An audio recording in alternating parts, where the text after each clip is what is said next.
Good evening, everyone, and welcome to the International Center Goa. We are here for a public lecture by Mr. Sanjeev Sanyal, who's a member of the Prime Minister's Economic Advisory Council.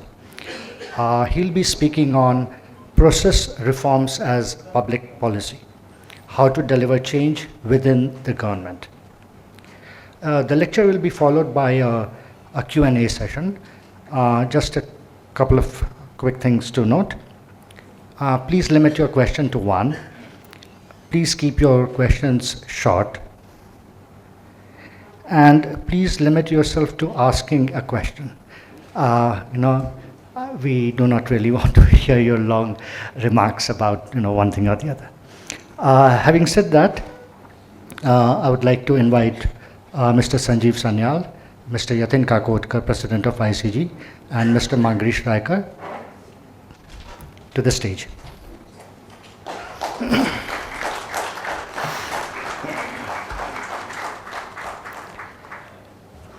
Let's quickly begin by inviting Mr. Kakotkar to present a bouquet of flowers to Mr. Sanyal.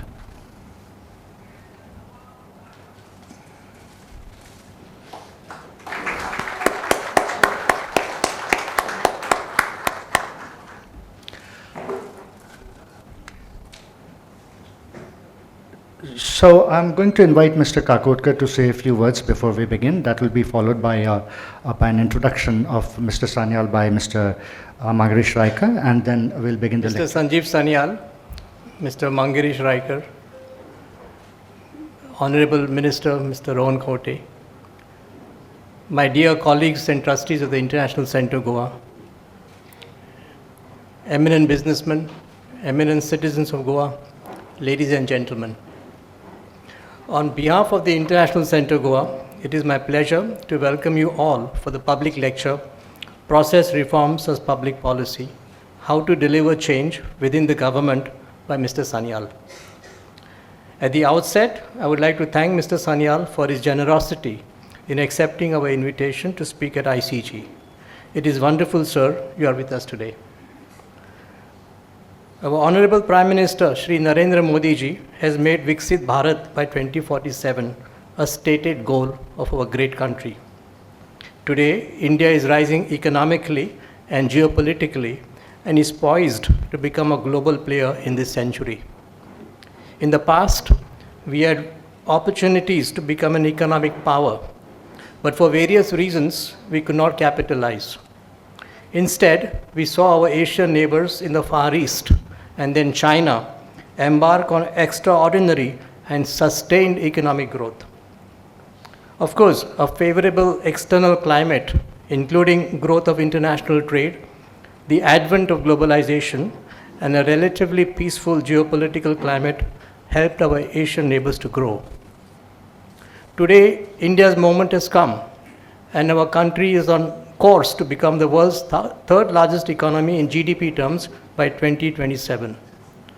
Of course, this is not enough since we have a very large population and we need to increase our per capita income. Our GDP needs to grow at 7 to 8% per year for the next 25 years if we want to become Viksit Bharat. However, growth is not preordained. It will not fall in our lap. We must strive hard and smart to achieve our growth. There are many challenges, but with judicious management of our economy, we can grow at 7 to 8% and become a developed nation. While growth will be driven by the entrepreneurial acumen and spirit of our citizens, it will be facilitated by the Government of India. Our Honorable Prime Minister believes in maximum governance and minimum government. In keeping with this belief, the Government of India is undertaking a lot of administrative and legislative reforms within the government. This will make the government more efficient in delivering services and value to the citizens of India and its stakeholders, including businesses. One of the leading architects of this reform process within the government is Mr. Sanyal. He is in our midst today, and we are privileged. He is going to give us an approximately 40 minutes presentation on these reforms that are implemented under his watch. He has very kindly agreed to take some questions after his presentation. Before we move to the next part of the program, please allow me to say a few words about the International Center Goa. The center came into existence in 1996, and the late General Sunit Rodrigues served as its first director. From the beginning, the trustees of ICG were aspired to make the institution a financially independent, non-partisan ideational center. Today, more than 28 years later, ICG is known for organizing a variety of programs independently or in collaboration with academic institutions and others. One of ICG's principal objectives is public outreach via a variety of ideational programs. These programs contribute to enriching the policy discourse both for young people and engaged citizens. To that end, ICG organizes public lectures, book events, conferences, and workshops on a regular basis.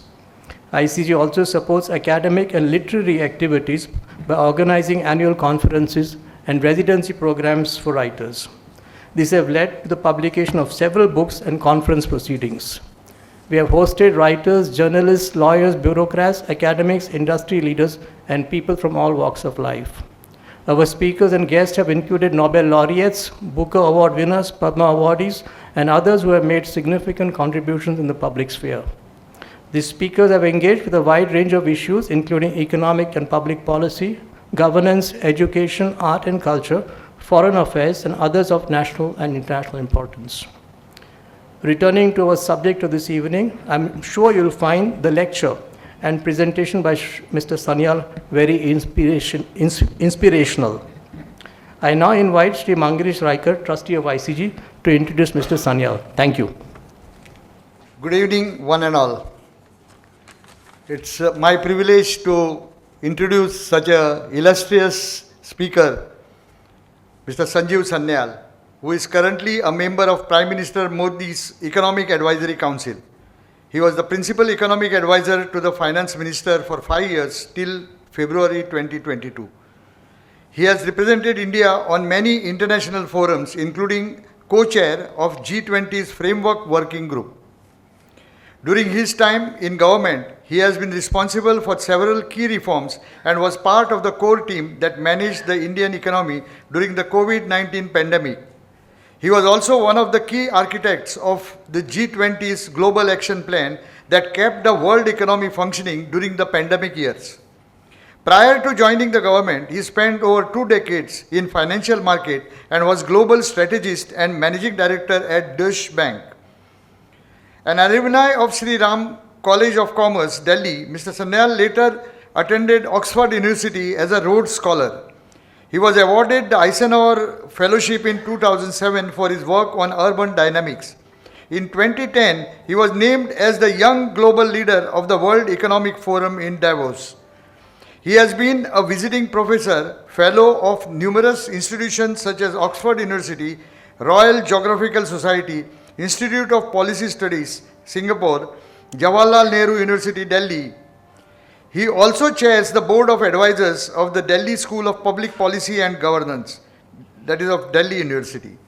Mr. Sanyal is the author of a number of best-selling books, including Revolutionaries, Land of the Seven Rivers, The Ocean of Churn, India in the Age of Ideas, The Incredible History of the Indian Ocean, and the Indian Renaissance. He has also published around 250 articles and columns in leading national and international publications. His writings have received many awards, including the Kalinga Book Award in 2023, the International Indian Achievers Award for Literature in 2013, the Art Karat Award in 2018, and so on. He has also staged the Art and the Literary Fest of Delhi very recently. And I'm sure that he would be a part of the Goa Art and Literature Fest in the coming years. Ladies and gentlemen, I introduce to you the Honorable Sanjeev Sanyal ji. Everyone, and a big thank you to the International Center Goa for inviting me this evening to speak to all of you about a topic that is dear to my heart, which is about the issue of doing economic reforms. Now, we meet today at a particular important turning point in our economic, one could argue, civilizational history. When we are right now already the world's third largest economy in purchasing power terms, in dollar terms, we are already the world's fifth largest economy. This year, we will be hitting a GDP of $4 trillion. And given that Japan is just a little ahead of us at $4.1 trillion, by this time next year, we would be able to say that we have become the world's fourth largest economy. And Germany is at about $4.6 trillion economy. So given that in nominal terms we are going at least 10% or thereabouts, I think in about 18 to 24 months' time, we will probably go past Germany to become the world's third largest economy. Now, you may have already read about this before, but nonetheless, it is important to point this out, that we are now well on our way to becoming genuinely the world's third largest economy. However, this journey has been a difficult one. And despite becoming the world's third largest economy, of course, we will still be, in per capita terms, quite a poor country. We all know this. It is also important in this context to remember, therefore, in order to continue to lift hundreds of millions of people out of poverty, to be able to take our rightful place on the world stage, we need to continue to grow at this current level, which is running at 7, little bit above 7 kind of GDP growth rate over a full generation. And this growth rate is not going to be sustained by some divine right. It has to be earned every step of the way, which means that we have to continue to reform our economy. Policies matter. Policies mattered before 1991, which is when, through half a century of poor policy making, it finally collapsed. In the subsequent 30 years, you've been a part of that journey. Our economic performance has definitely improved. But just at the threshold of the point where we can take off, we need to remember that we will need to keep reforming. And there are a whole bunch of reforms that we need to keep doing. So I'm going to tell you a little bit about the business of doing economic reforms, and I'm going to specifically talk about a particular kind of policy reform which is not talked about much, but in fact, a very large proportion of reforms are actually of this category, which is that of process reforms. So what are process reforms? You see, most of the time you hear the word reform, you also hear the word structural reform. So what is a structural reform? Structural reform is when you fundamentally change the structure of whatever sector or activity that you're talking about. And in the last 30 odd years, we have done lots of structural reforms. The original 1991 reforms was a structural reform because we removed license permit, the entire structure of the thinking of our economy changed. More recently, we have done structural reforms. We introduced the GST. That was a change in the structure of our indirect tax system. Not only that, we effectively created a common market, and I would argue that GST is like a free trade agreement that India signed with itself. Then there was the insolvency and bankruptcy code. That's a change in the way we think of creative destruction in a market-based economy. We changed our monetary policy fundamentally by introducing an inflation targeting system, and that's changed the entire way we think of inflation. We were never an Argentina type high inflation country, but we were certainly a high inflation country in the 8 to 12% range sort of way. Today, inflation has been much more contained in the 2 to 6% range, and we have been there essentially since 2016, except for a couple of times when we went above it. So those were big structural changes. However, there is another kind of reform called process reform.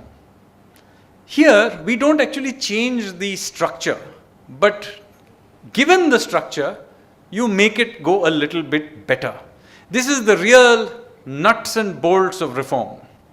Many of the things that all of you ask for when you ask for reform is actually this process reform. It's about things, the nitty-gritties that get in the way of daily life or running a business and so on. And we have spent a great deal of effort in recent times trying to sort this out. Literally hundreds of these process reforms have been done. So I will, in the course of this presentation, give you a flavor of a range of these process reforms. I have deliberately chosen ones that I have something to do with it because, I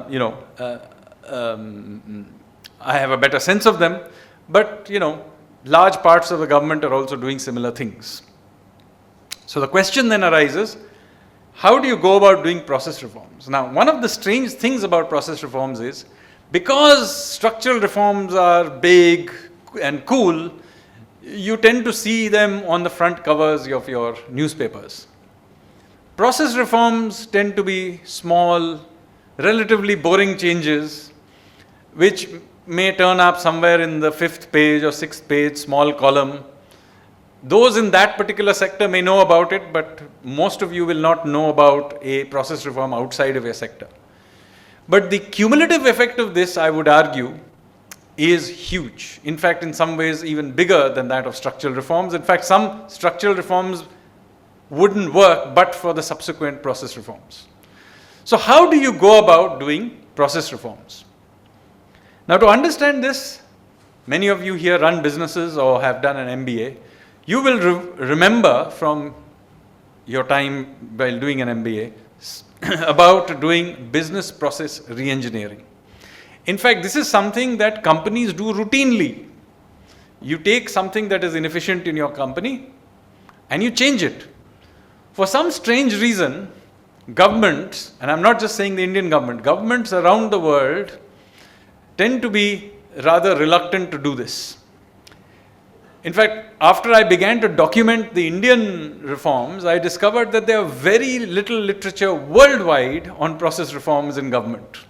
So that is one of the reasons I began to document our own. So how do you do it? Well, it's not so different from doing business process reengineering. The first step is to decide, why is there a need for a reform at all? What is the inefficiency you're trying to fix? Now, once you have clearly identified this, the second is to do a mapping of the as-is process.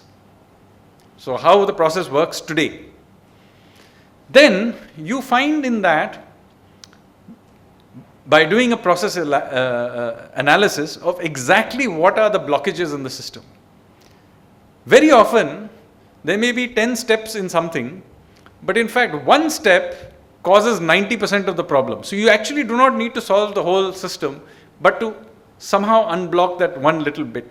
But in order to do that, you have to first have done the mapping. Then you have to do reforms. And then very important, many people forget this, you have to then monitor the new process to see if you actually succeeded. Very often you may have succeeded in doing something, but caused all kinds of unintended consequences somewhere else. So this is importantly an iterative process using feedback. It's not a one-time introduction. So with that in mind, let me now tell you about the reforms we have done. So what are the kinds of process reforms you can do? So I've identified 6. If you can think of another one, you are happy to give me another example, I'll add it here. There's no hard and fast rule. As I said, there's very little academic literature, so I'm creating it as we speak. So the first type is to streamline an existing administrative process. So there's an administrative process, no need to change any laws, just simplify it. Second, you may need to change the regulations given a certain law. Third, you may actually need to go back to Parliament in order to change the legislation. Fourth, you may need to add capacity at some level of government in order to remove a bottleneck. Fifth, you may actually need to remove a requirement or a state mandated activity or a department in order to make it smoother. And finally, you may need to merge, close or restructure outdated government agencies. So there are roughly 6 types of these process reforms. I'm now going to give you an example of each one of them. As I said, I had something to do with each one of these. So, I've deliberately given you things that have been done relatively recently or are still live, as you will see. Now, the type 1, as I said, is of administrative streamlining. Here, no need to change the rules. All you need to do is to do whatever you're doing better. Now, this example is about the voluntary liquidation of companies. Now, everybody knows about insolvency and bankruptcy, which is an involuntary liquidation of company. But in fact, some 90% of companies that are shut down every year happen entirely voluntarily. The owner has got sick of running the company, some personal reason, kids don't want to run the company, they want to shut it down. Sometimes you're trying to merge, the mother company is trying to merge subsidiaries. Sometimes the technology has changed, consumer behavior has changed, the entrepreneur thinks that the time has come. So these are not companies that are in trouble for some reason. They may be perfectly good, even making profit companies, that for a variety of reasons you just want to shut it down. Now there are two ways of doing it. One is under section 248 of the Companies Act and the other is section 59 of IBC. I'll ignore the second because the first is the primary route through which companies tend to be shut down.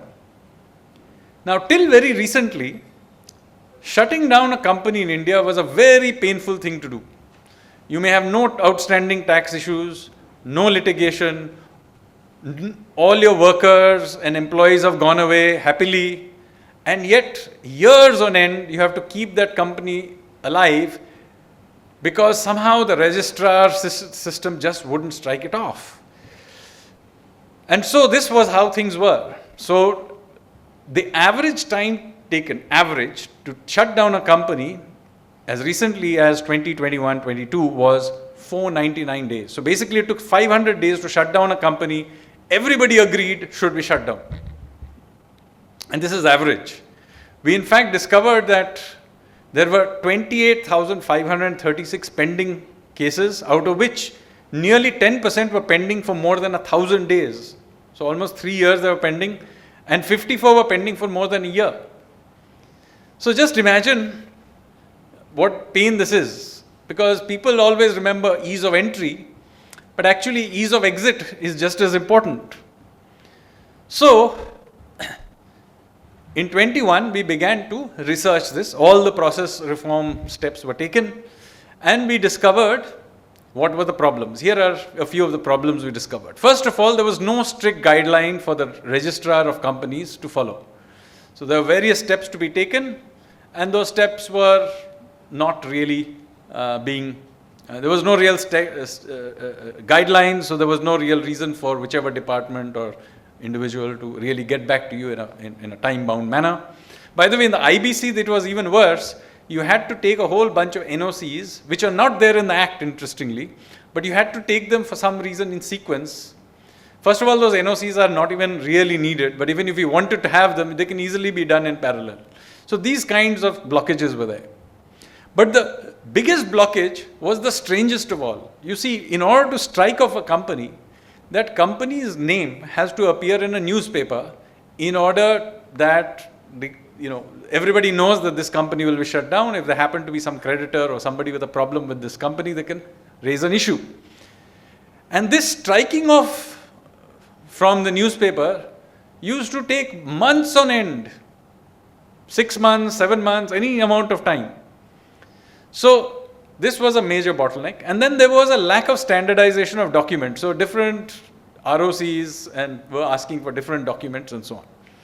So once these were identified, an effort began to be made and the process was cleaned up. Very importantly, a faceless system called CPACE was announced in the budget in February 2022 by the Honorable Finance Minister in the Union Budget speech. And look at what has happened. This is the average time taken for approval in days for shutting down of a company voluntarily. It used to take about 499 days. Now it takes just 90 days.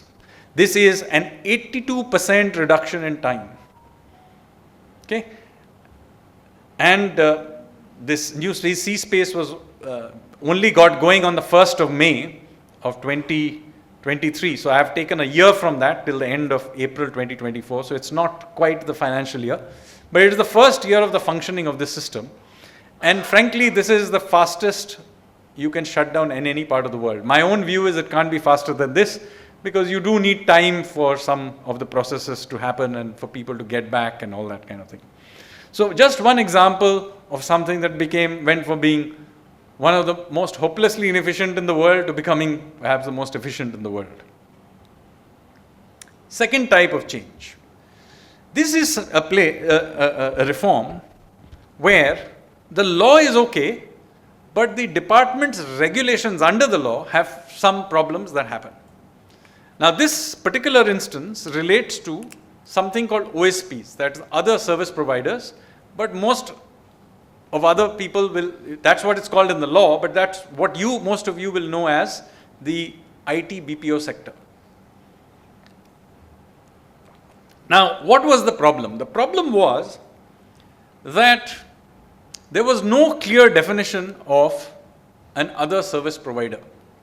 So anybody using telecom systems till just 2 years ago to 3 years ago now could be essentially declared an OSP, and every OSP that was using telecom lines to do business was expected to follow onerous rules and regulations, including, for example, every location had to have an EPA-BX machine in their basement. So any of you who have run an IT-BPO business will know this, that you had to actually have an EPA-BX machine. By the way, there may be people here who are too young to even know what an EPA-BX machine is. It's a 1980s, 90s technology of a system of exchange, private automated branch exchange. And for a generation that now thinks in terms of the cloud, it is quite absurd that till 3 years ago we were expected to have this. But what is even more bizarre is that since there was no clear definition of OSPs, every one of you who was working from home was actually technically in violation of this law. So work from home, unless you had specifically got yourself an okay from the telecom ministry, you were all in violation of it. Even worse, you needed a separate registration for each OSP. So even if you were registered, but some of you were working from the cafe or different places, it didn't work. Every single location required you to do it. So it's not good enough that your employer is registered. Your actual home, your cafe had to be registered. But there were even more absurd rules. There was restriction on infrastructure sharing between domestic and international OSPs. Now let me show you how bizarre it can get. Let's say I have a call center for Singapore Airlines. Okay, random choice. Now, there's an Indian national in Singapore who buys a ticket to come to India, comes to Delhi, and has a problem with their ticket and calls the call center. Is this an international or a national call? Now, frankly, who cares? And yet, you could be fined for picking up the wrong call in the wrong place. So these were the kinds of rules that were there. Now, it happened to be that I discovered this purely by chance, that these kinds of rules were there, because the IT-BPO sector had been fighting it for years and had failed to make any headway.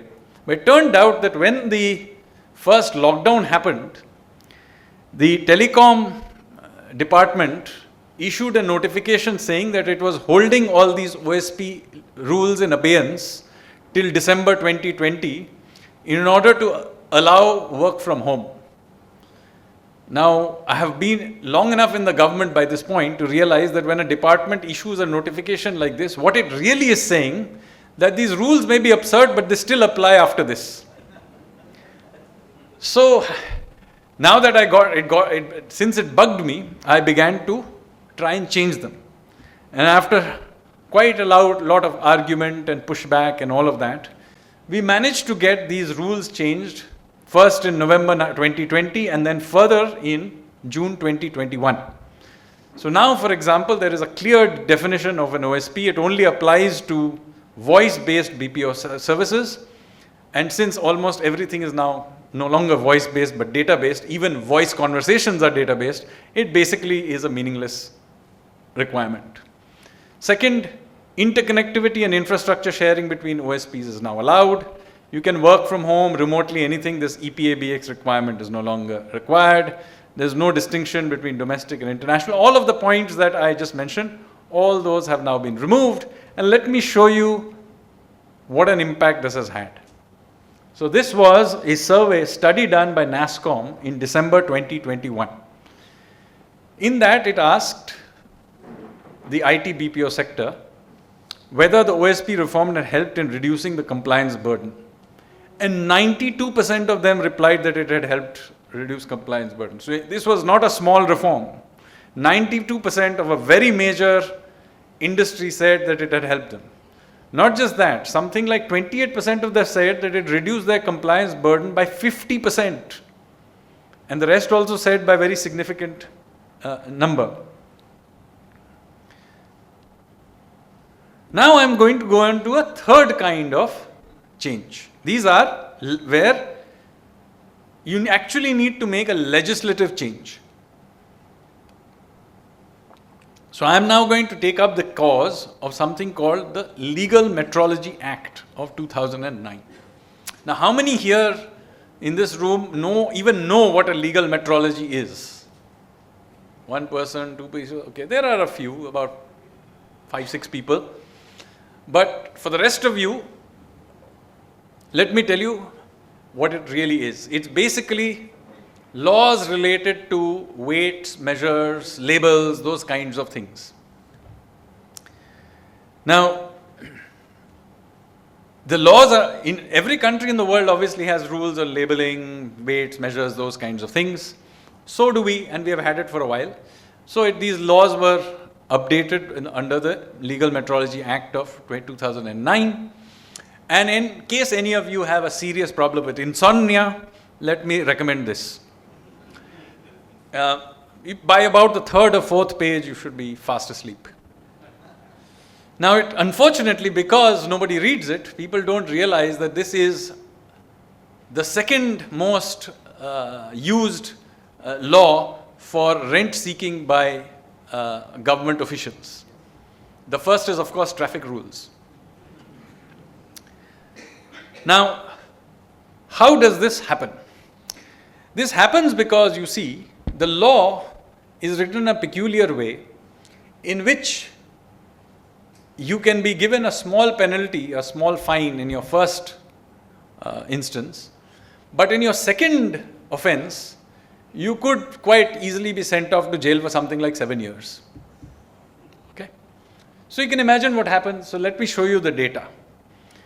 So in a typical year, somewhere between 75,000 and 1,25,000 cases are registered under these metrology type rules on the first instance. Many of them are very, very trivial things. Labeling laws are particularly notorious because, instead of G for gram, you have written GM, or the font is wrong or something like that. And very often the entrepreneur will think, okay, I'll just pay 2,000 rupees and get rid of the guy. That is only the beginning of the fun. Because once you have committed the first offense, you are now under the second offense rules. And those rules are draconian. So just see what happens as a result. The number of cases that are booked under this, I told you it's almost 1 lakh cases in the first instance, but only 12, 5, 3. So you can very easily see the, subtract one from the other and the number of acts of rent seeking that may have happened.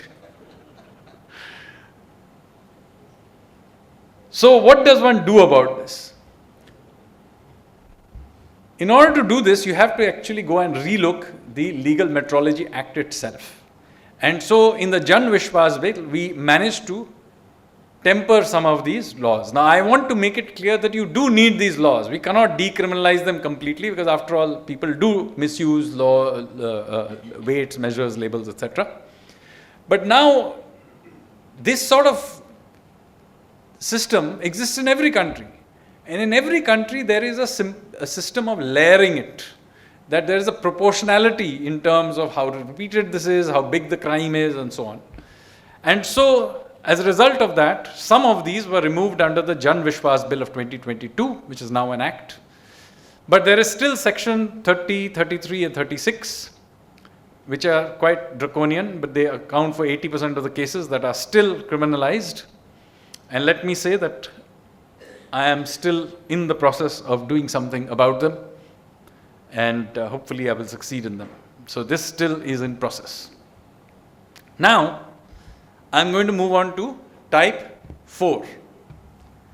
Here, we are dealing with situations in process where we need to increase state capacity. Okay? So, the example I'm going to use is that of the Indian patenting system. You all know about the intellectual property rights. It's important, if we want to be a knowledge-based economy, we want to be a Vishwa Guru, we got to fix our intellectual property rights regime. So let me tell you how things used to be till not very long ago, 6-7 years ago. In 2016, look at the number of filings and grants by India. We used to not even grant 10,000 patents a year.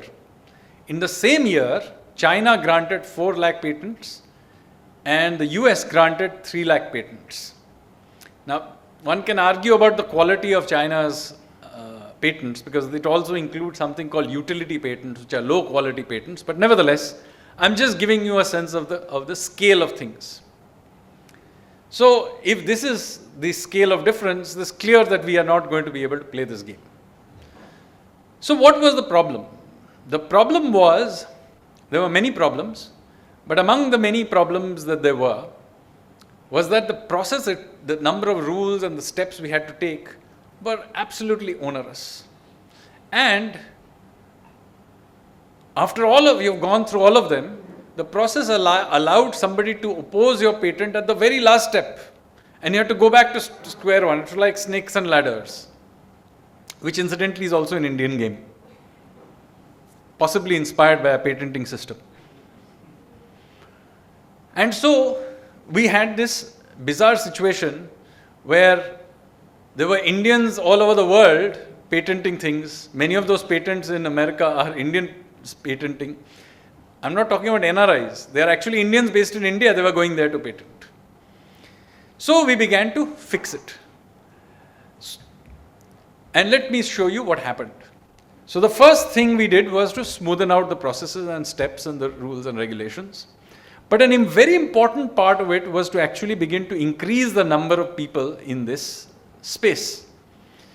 So we began to recruit. So just to tell you how things used to be, we used to have only some 200, 300 officers in 2016. Those were increased over time to around about, including examiners and controllers, we increased them to about 850 over time by last year. And as a result, you can see first the number of examiners went down. So first we increased the number of examiners. So the first level is examiners and the level went down. But that didn't really solve the problem because they just piled up, as you can see on the other side, with the controller level. So about a year and a half ago, we began to promote many of these examiners up the stream and began to pump in more new examiners. In fact, as we speak, we are hiring 533 examiners. And you can see in the last 2 years, then there has been a sharp decline in the number of pendencies there. So the pendencies in examiner level first fell, dramatic increase in the disposal level pendencies, and now very recently those have also begun to go down. And look at the result of this that has happened. In the very latest year, you can see that in the year 2023, India gave out 1 lakh patents. So in a period of 7 years, we have increased the number of patents granted by 1 to 1 lakh. In fact, the number of patents we are granting is now exceeds the number of filing, so that we are actually now clearing up the backlog as well. In addition to this, there has been another big improvement. A lot of this 1 lakh patents that we are now doing is now homegrown patents. So when we used to do those just 10,000 patents in 2016, something like 60% of those were actually MNCs who were just naturalizing their existing patents in India. Now, the bulk of the patents that we are doing are actually first-time patenting, and they are resident patents. So this is a very big change. So 10 times increase in the number of patents granted, and the bulk of it is now domestic. And it all happened because one is smoothing the process, but importantly, adding to the capacity at a critical place. Now, in case some of you are very bothered about the fiscal implications of adding so many people to the patent office, let me just point out, you actually make money from the patent office because people pay fees. So this is actually a money-making business for the patents and is fiscally positive. So it is equally amazing that people had not thought of it as a revenue stream earlier.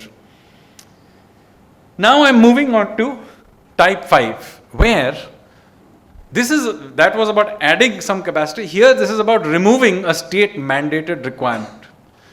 Now this may not always be, the state mandated requirement may not always be inside the government. This may be a requirement you have added to the wider system. The example I'm going to give you here is that of mediation. Now, in case those of you don't know what mediation is, it's a legal process that happens pre-litigation. So you get two parties who are going into dispute, they're going to file a case against each other, but before the case starts off, you bring them together and we try to mediate it so that it can be solved before it goes into the court system. Now, in theory, this is a good idea, by the way, so I'm not against mediation per se, so don't get me wrong. I think it's a good thing, and it's good that it has been given proper legal framework in recent years. However, what happened is that when we introduced this law, and it was 2015, so it's this government that introduced it, we actually made it mandatory for commercial cases. Now, see what happens as a result of this. It meant that every commercial case, before going into court, had to go through a mediation process. Now you'd think, yeah, let's try and solve it beforehand. But let me show you what the data actually shows. So here is the data from two of the main commercial courts in Mumbai. It's our commercial capital, so this is the best place to get the data for. And this is a relatively new law, so I have got the data for 2020 to 23. As you can see, that a large number of commercial cases are being loaded onto under these. And for the bulk of them, something like 97% of them, this mediation process does not work. It's a complete non-starter in many cases, or it fails. And yet, because it is mandatory, everybody has to go through it. In fact, something like 5-6 months is wasted in this. A lot of legal fees are in fact paid to both the mediator for something is going to fail 97% of the time. And even more fees are paid very often by companies. By the way, ironically, both disputing parties want to get past this. And so they pay more fees to the lawyers in order to find loopholes in this, and there are loopholes in this, to try and get to the starting point of the legal process. So in what should have been a good thing, we have actually randomly added 6 months and attendant legal fees to the legal process by making mediation mandatory. This should not be surprising. You see, you create monopoly for anything, any process, any product, the quality will go down. So essentially what you got here was an ambassador car equivalent of mediation. So my view is mediation is a good thing, but it should earn its place in the system. And it will only earn its place, and mediators will get more efficient only if they provide a good service which litigants will then find useful. So I am a big believer that this mandatory nature of this should be now removed, and so I am again pushing. This is another live rule that I am trying to push for. As you can see, I'm not very popular with lawyers these days. But I want to make it clear that that this is not the case, that I have a problem with mediation. In fact, for civil cases, mediation law was just passed last year.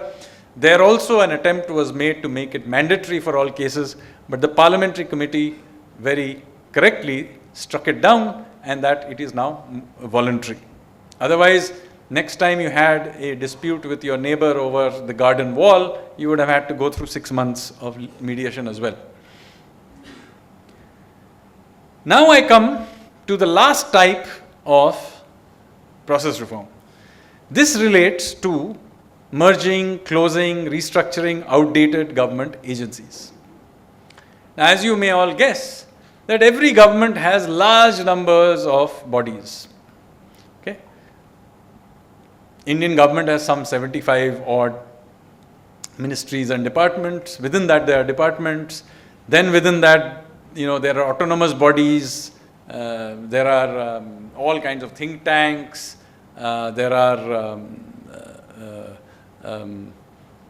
all kinds of statutory bodies and regulatory bodies, all kinds of bodies. And many of them have been created at various points in time, which may have been good reasons to have created them, but they become defunct. Or situation changes, it's better to merge them, and so on. So in recent years, there have been an effort to try and get rid of them. Not an easy task. Because as you can imagine, each body ends up having an ecosystem which wants to perpetuate it. This is even true when, in government nobody gets fired. So sometimes it really puzzles me why anybody would oppose the shutting down a department, because all that really happens is these people get taken away and put in some other department. They just get transferred. Yet there's a lot of opposition to this. But despite that, in recent years, we have managed to get rid of the All India Handloom Board, the All India Handicraft Board, the Central Organization for Modernization of Workshops, the Rashtriya Mahila Kosh. Now, I want to make it clear that it's not that we have anything against handlooms and the handicraft board and handicraft as such. The question is, were these bodies serving any purpose or not? And in fact, when we did shut down, for example, the All India Handicraft Board, there were a lot of people in that sort of sector who raised a lot of issues about it and said, why have you shutting this down? This government does not love artisans and so on. So thankfully, the then Minister of Textiles, the Honorable Smriti Iraniji, then just tweeted once that I would like to see the minutes of a meeting of this All India Handicraft Board from the last 16 years.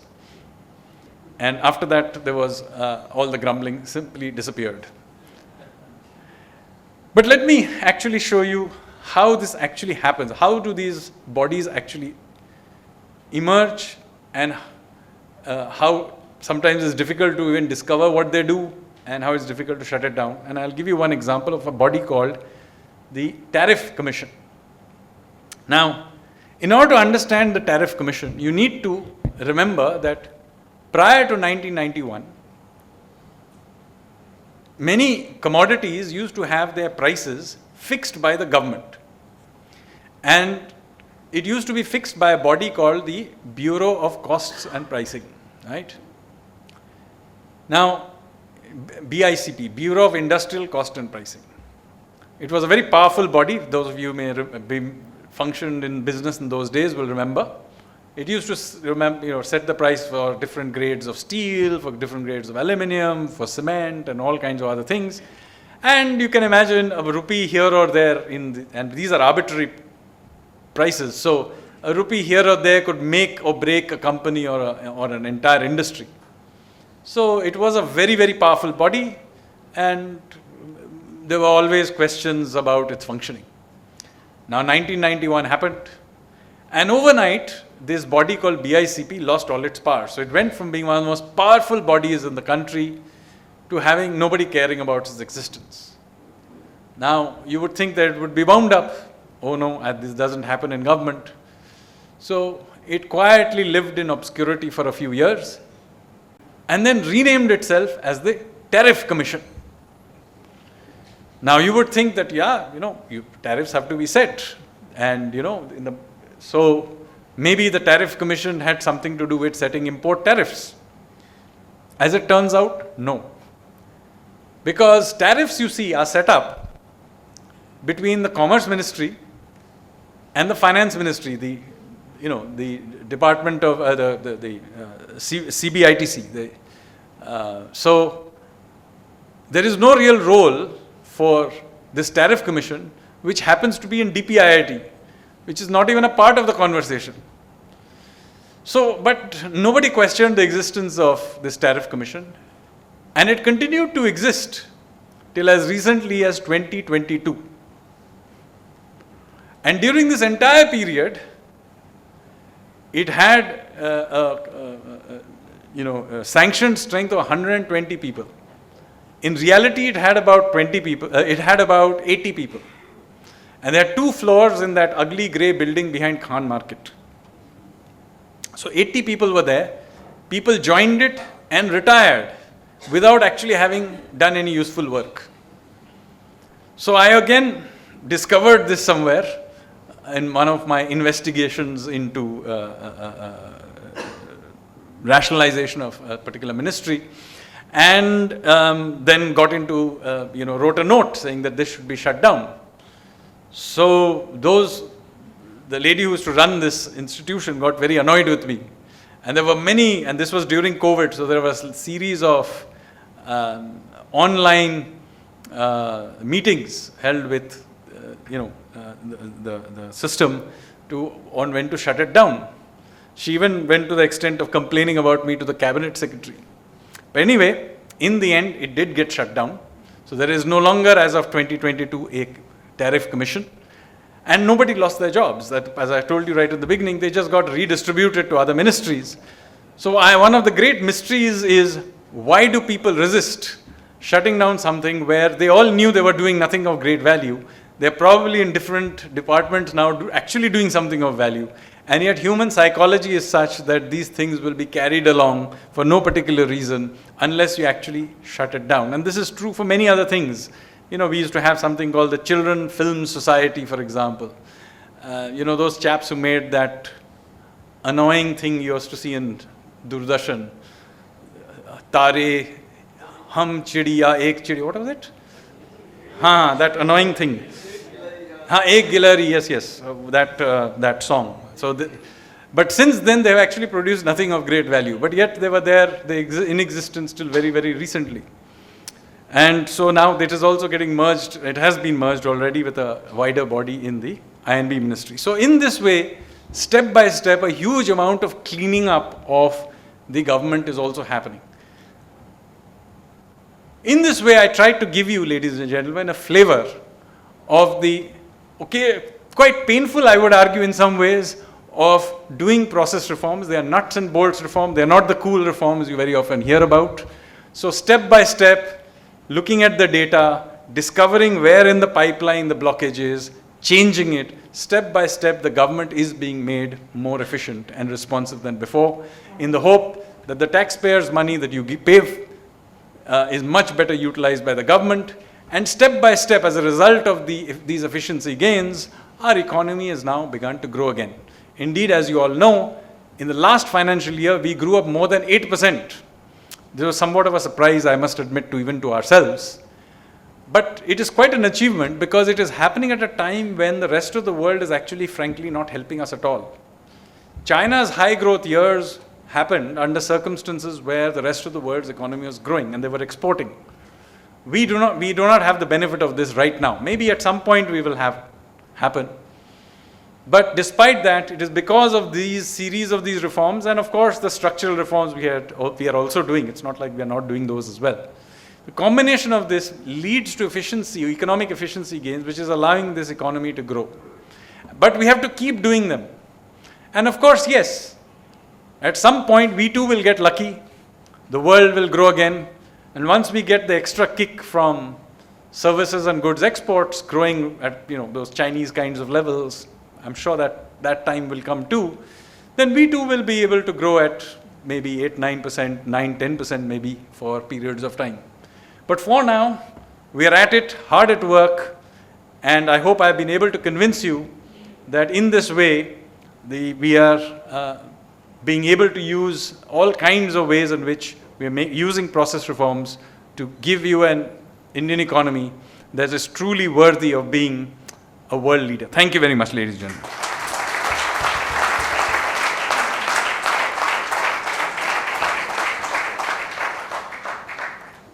Morris, professor at the Goa Institute of Management and earlier at the IMA. On tariff commission, see, the tariff commission was started in 1951 when the tariff board was converted to a tariff commission. But that's not the point. But it's also true that the BICP may have, once it got wound up, it may have been absorbed into the tariff commission, and the tariff commission remained quite inactive. Now, the point I'm trying to make is, in a democracy, if you have to set tariffs, you need a tariff commission, which is kind of independent of the government. So where is that function being done? Okay. So let me tell you how tariffs are actually set in reality.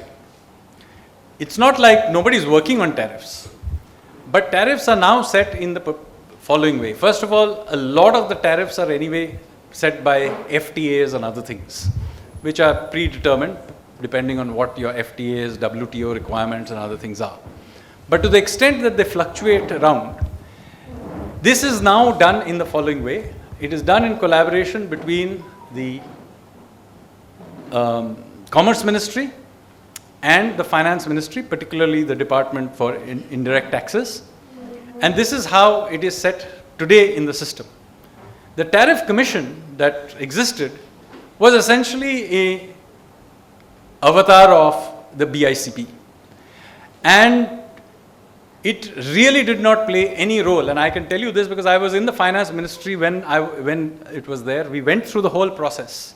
And frankly, we went through every step. In fact, since you asked for it, when we did the meetings for winding it up, we asked all the relevant people who were involved in setting tariffs whether any of the reports of the Tariff Commission had been used for many years for setting of tariffs. And they very clearly stated that they had not used it. So, therefore, if there is a body that is not participating in what its name, its label might be stated, it needs to be wound up. So we wound it up. Maybe if in future it is again required, we can create another one. But there is no reason to keep a body alive which is not today playing an active role.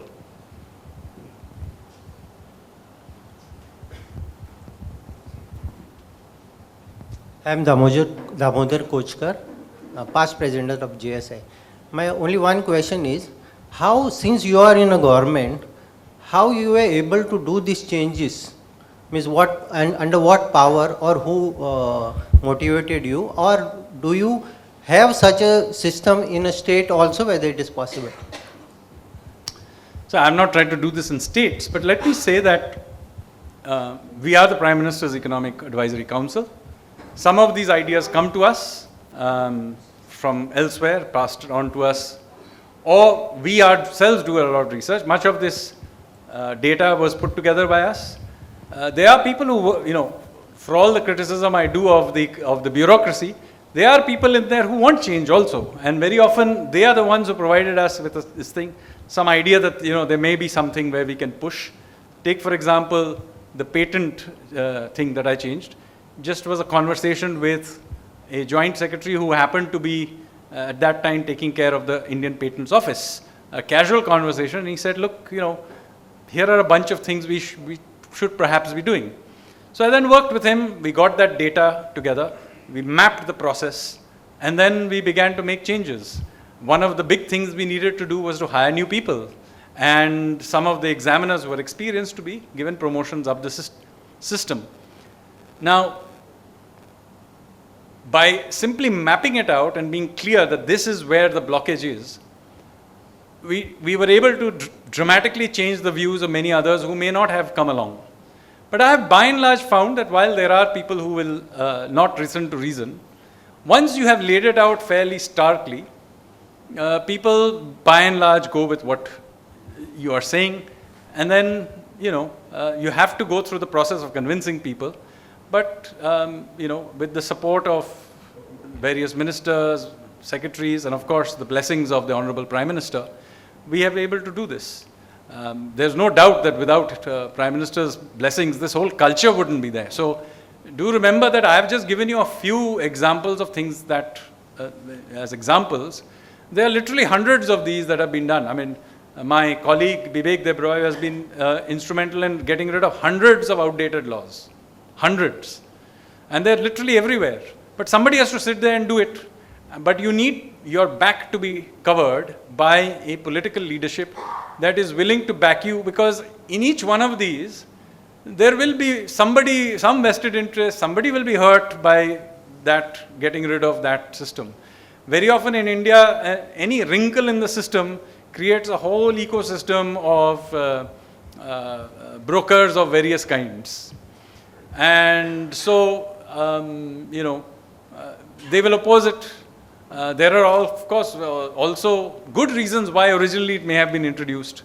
So you don't want to throw the baby out with the bathwater. So all of that means that you have to work within the system. Sometimes it is not as fast as you may want, but I've found if you are persistent and reasonable, you will get backing from both the political leadership and from the senior bureaucrats themselves. You'll have to give other people a chance. Yeah. Second question, about the state. States. Well, the processes that I just showed you are not rocket science. It requires somebody in the system, Giriraj, maybe.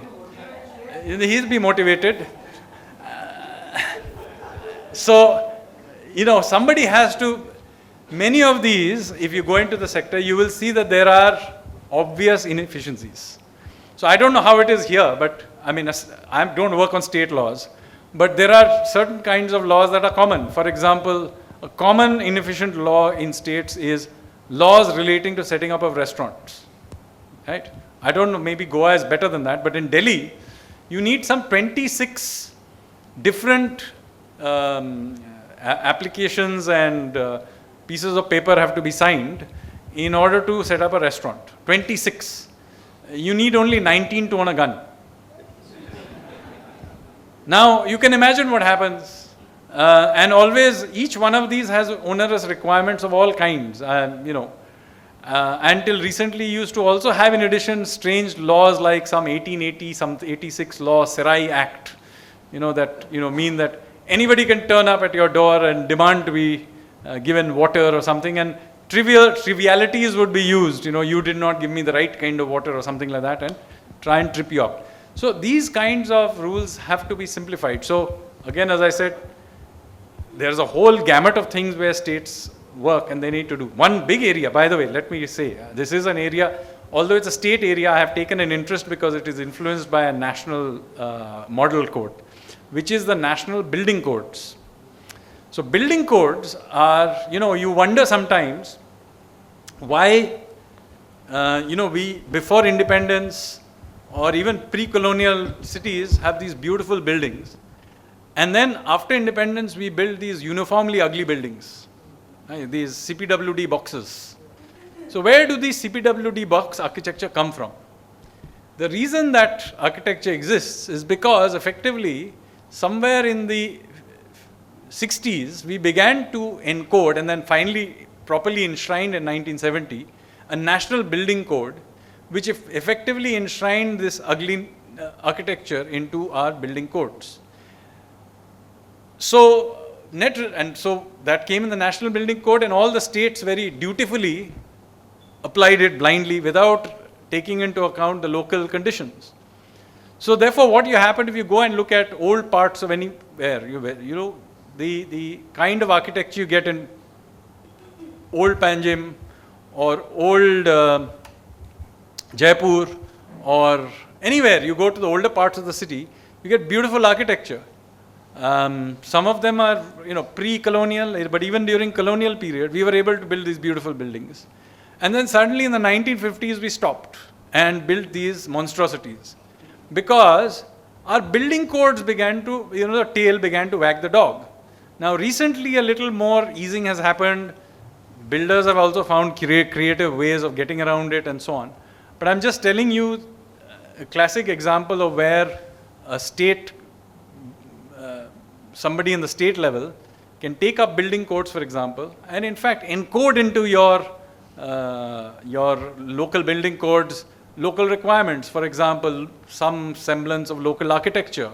The need maybe for roofs, which is a good thing to do for given your climate, 3-4 months of the year, you get extreme amount of rain, whatever it is. Point I'm making to you is that you can do many of these things in the state level as well. I have not dealt with it because given my job is totally a central government job. Yes. Who has the mic? There. Yeah, my name is Ashok Chogle and Company, Private Limited. You talked about decriminalization as far as what used to be called the Weights and Measures Act. There are, I think, Gautam Chekkarmani has written a monograph. I think you're aware of it, about the criminal provisions in many of the laws, and some of those particular criminal provisions, he said, are worse than, say, if you get caught for Sedition Act. Is anything being done about that? Yes. Monograph? So we have done one set of Jan Vishwas Bill Act, rules decriminalization. In fact, we have decriminalized a whole bunch of things in recent years, but we do not claim that we have cleaned the whole thing up. So there's lots to do, and so one step at a time, we will be having a look at them. It's a very painful process because you cannot just get rid of them. Even in weights and measures, you need some order has to be maintained, and there are people who do criminal things in that space. So you do need some criminal provisions, but we just have to make it such that it is only applied in some proportionate way and not used for what is used today. As I said, it is very commonly used to harass people by the metrology inspectors. Hi, I'm Omkar Sate. I work in public policy research, and one of the shocking things was, of course, that the industry had been highlighting that particular problem with EPACs, which nobody listened to for Which decades, one? right? The IT-BPO sector, right? And it's a fairly large industry that was highlighting the problem. And some work that I have done in let's say the export trade structures led me to understand that other countries have a far higher coordination between the government and industry, especially in exports as well, right? So do you see this as a larger problem symptomatic of the chasm between industry and government? And what's the role of industry, if nobody is listening to them, what is the role of industry in highlighting these issues? Well, industry has to take these things up and do so. Very often, unfortunately, let me say that industry very often does not take these things up. I was quite surprised. Many of the reforms I do, I find that industry takes little to no interest in the reforms, and I'll tell you why also. Because very often the incumbents actually like the rules because they have already jumped to the other side of it. And so the industry bodies show very little interest. They will show great interest in 0.5% interest subvention schemes, but no interest in actually simplifying the system because that would lead to much easier entry of competitors. So one of the problems here is that this is something where either government has to do it, or think tanks and the wider bodies have to do, or maybe even the industry bodies themselves have to take a somewhat more enlightened view of things. So while I am first to criticize organs of the state for inefficiency, there are also vested interests even in industry. And as I said, in fact, relatively few of these reforms get done because of industry pushing for it. One of the surprising things. Very recently, PT has been taking up quite many issues. We'll be very pleased to look at them, yes. So it's a privilege to hear you after a long while. So my question, I'm going to touch on Dr. Jayashankar's domain as well. So with the considering the new geopolitical turmoil that's happening all around, what is the role, and after this supply chain has been disturbed, what is your role with external affairs ministries to get in touch to open up new supply domains?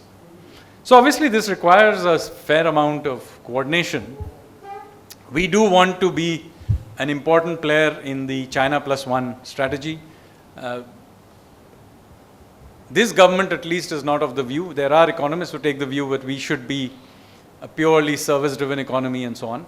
That is not my view. I believe that we need to be competitive in a range of areas, including agriculture and industry and manufacturing in particular. All of this requires that we have to go out there and woo supply chains to move to India. Some of it may happen naturally just because big market, blah, blah, blah. But, these things have to be done actively. And that requires coordination with not just with MEA, but with all kinds of, including state governments. Land acquisition and all these kinds of things tend to be state government. In fact, many of the issues now that are cited by companies as issues tend not to be central government issues at all. They tend to be state government issues. So you do need advocates. We do have bodies which are supposed to do this, like Invest India, for example, whose job is to cut across. But of course, in the Prime Minister's Economic Council, if there are very large projects, we do keep track of them. Infrastructure has to be coordinated also. It's not only that you set up the factory. You need to have bits and pieces of infrastructure that has to be put. So there's a huge amount of coordination that the government does in order to make these things work. So it's not just with MEA, but with all kinds of areas of the government the coordination happens. And indeed, the Prime Minister's Economic Council plays some part in that. Yes. Hi, sir. This is with regard to the process reforms. You spoke about the voluntary liquidation or exit of companies. Now, the companies that are undergoing the CIRP under the IBC, a majority of them or a substantial chunk are still under the process even after lapse of say 400 or 400 plus days. So what process reforms would you suggest, or would you say that it's already been taken place to declog the system or to reduce the time for this? You're absolutely right, and there are several issues with the CRIPS and the NCLT process. New problems emerge, sometimes because some may argue not enough, there's a problem of manpower in that sector, not just in the benches, but also professionals who work in that sector. It's still new, and an ecosystem of professionals has not yet, insolvency professionals has not yet emerged. Some complications have happened because in the court system, certain interpretations have been taken by the court system which had not been envisaged in the original IBC, and is causing complications. So this is an evolving thing. But let me also say that even with these inefficiencies, it has the simply having the Insolvency and Bankruptcy Code has been a very, very critical reform. Among the most important reforms that this government did, because it created a culture of creative destruction. And as one of the people who was involved in cleaning up of the banks, let me say that without the Insolvency and Bankruptcy Code, I would never have been able to clean up those banks. When I first joined the government in 2017, one of the first, because I had come from a finance background, the then finance minister, Arun Jaitley ji, called me in one of my early meetings and said, you are the fellow who understands banks, this is your problem. Now you can imagine that was not what I wanted to hear, because if you remember at that time, there were literally lakhs of crores of bad loans stuck in the system. And nobody knew what to do with them. So, I was quite stuck. What does one do? But then I discovered something interesting about those cases. Something like 70% of the NPAs were just 50 cases. And in fact, 30% of the bad loans were actually only 12 cases. So I named those 12 cases the dirty dozen. Some of you may remember that. And I went back and I had, of course, the support then of the then banking secretary, a lady called Anjali Dugal, and of the IBBI chairman, Dr. Sahu. And I made this somewhat, what was thought then to be a somewhat audacious idea, that let's take these 12 cases and take them through the IBC process. But remember, at that time, the IBC had never, it just been passed in 2016, and no company had been taken through the IBC process.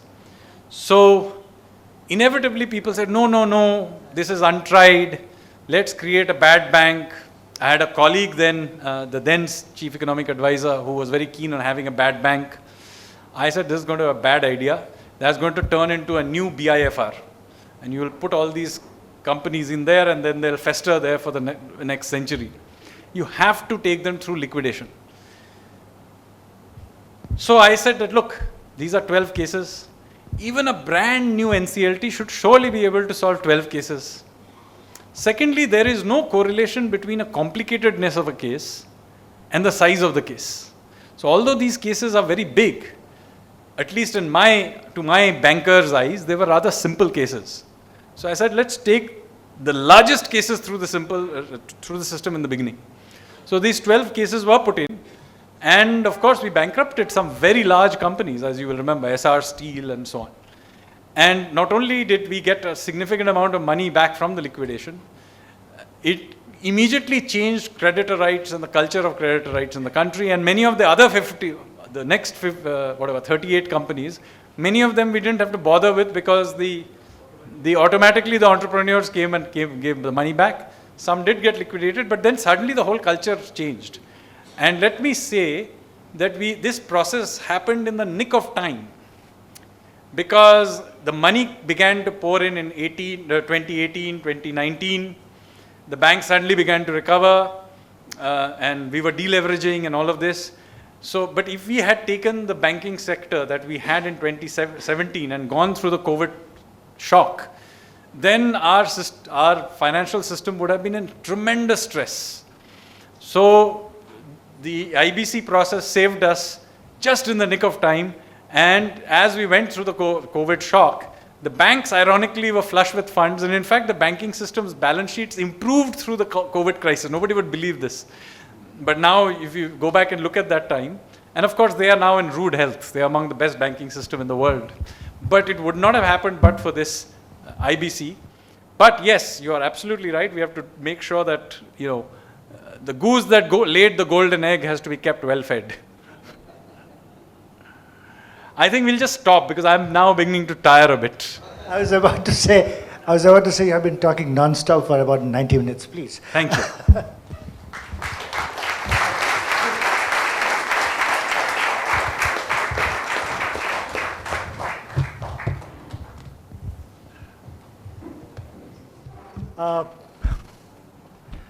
Thank you, Mr. Sanyal, for a wonderful evening, for coming to Goa and spending a good 2 days at the International Center.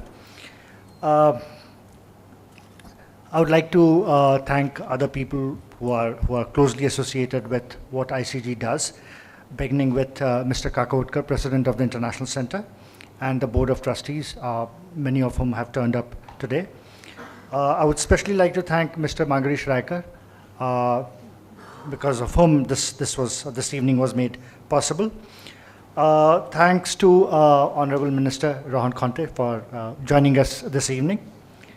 Thanks to members of the media. I know that it was quite full, and there'll be reports out tomorrow quoting Mr. Sanyal at length about the things that he talked about. Thanks to the ICG staff for making all the arrangements. Some of it was rather awkward, but they somehow managed to pull it off. Thank you, students, Goa University faculty and students who have turned up, and just about everyone else, our members and other people who turned up today evening, despite the threat of, I must say, heavy rains. I still don't know what we'll be stepping out into. That's it. Thank you all.